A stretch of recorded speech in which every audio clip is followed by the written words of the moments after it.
Sometimes we can get something called creative burnout. We can find it hard to draw illustrations that are unique and original to ourselves. It's something we've probably all struggled with, and today I'm here to help you unleash your imagination and creativity so you can draw artworks with beautiful stories and infinite worlds.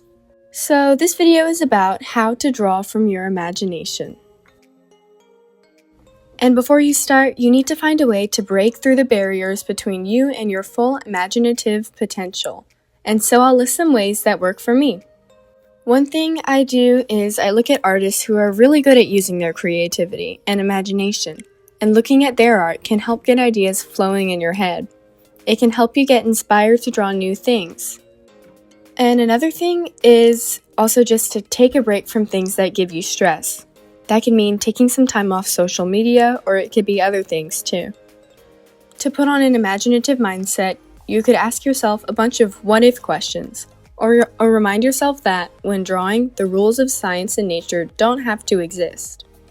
Knowing this, you are the master of your own art, and you could choose to draw talking animals, flying pigs, and even zero-gravity worlds.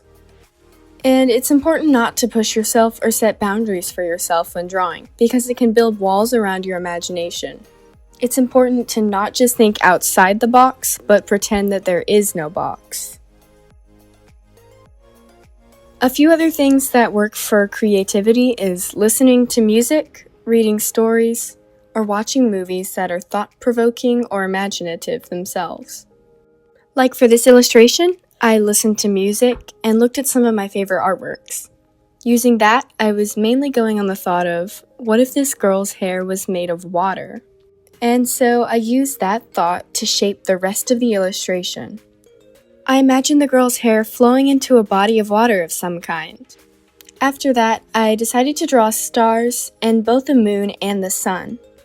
When you think about it, the placement and the scenarios of these things don't really make that much sense.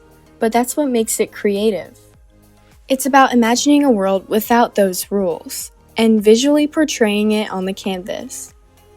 This video also ties into storytelling. Once you learn to think without a box at all, you can create depth in your art by using your creativity to imagine stories.